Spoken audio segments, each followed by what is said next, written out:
श्लोक 11 पाठ 1 कुरुक्षेत्र के युद्धस्थल में सैन्य निरीक्षण पहला पाठ। अयनेषु च सर्वेषु यथा भागमवस्थिताः भीष्मेवाभिरक्षन्तु भवन्तः सर्वैः। इसलिए सब मोर्चों पर अपनी अपनी जगह स्थित रहते हुए आप लोग सभी निःसंदेह भीष्म पितामह की ही सब ओर से रक्षा करें। 11 व्याख्या। इस श्लोक में दुर्योधन अपने सेनापति द्रोणाचार्य से बात कर रहे हैं। वह कहता है कि हमारे पक्ष के सभी योद्धा अपने अपने स्थानों पर यथोचित रूप से स्थित रहें। इसके साथ ही वे सब मिलकर भीष्म पितामह की रक्षा करें। यहाँ अयनेषु का मतलब है मोर्चों या रणभूमि के विभिन्न हिस्सों में। यथाभागमवस्थिताः का अर्थ है अपने अपने स्थान पर जमकर डटे हुए। भीष्मेवाभिरक्षन्तु से अभिप्राय है कि सभी को मिलकर भीष्म पितामह की सुरक्षा करनी चाहिए, क्योंकि वे कौरव सेना के प्रधान सेनापति हैं और उनकी रक्षा महत्वपूर्ण है।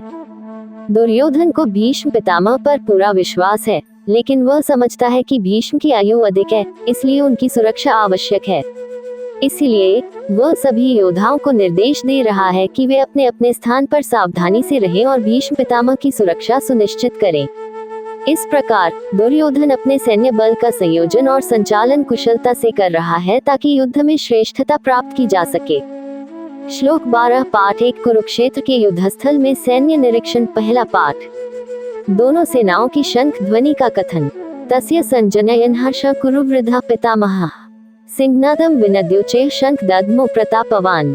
कौरवों में वृद्ध बड़े प्रतापी पितामह भीष्म ने उस दुर्योधन के हृदय में हर्ष उत्पन्न करते हुए उच्च स्वर से सिंह की दहाड़ के समान गरज कर शंख बजाया। 12 व्याख्या। इस श्लोक में वर्णन किया गया है कि दुर्योधन के आत्मविश्वास और उत्साह को बढ़ाने के लिए कौरवों के वृद्ध पितामह भीष्म ने उच्च स्वर में सिंह के समान गर्जना करते हुए अपना शंख बजाया। भीष्म पितामह को कुरुवृद्ध कहा गया है, जिसका अर्थ है कुरुवंश के वृद्ध और आदरणीय व्यक्ति।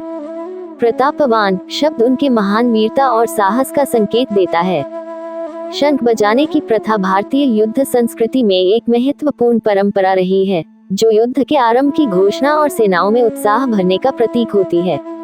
भीष्म पितामह का शंखनाद अत्यंत ऊंचे स्वर में था, जिसे सुनकर सभी कौरव योद्धाओं में उत्साह और साहस भर गया। भीष्म का शंखनाद दुर्योधन को यह आश्वासन देता है कि वे पूरी शक्ति और आत्मविश्वास के साथ उनके समर्थन में खड़े हैं।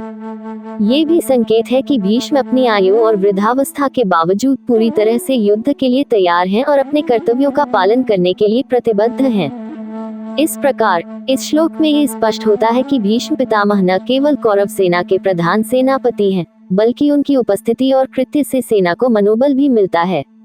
उनके शंखनाद से पूरे युद्धभूमि में एक नया जोश भर गया और यह कौरवों के पक्ष की शक्ति और दृढ़ता को दर्शाता है।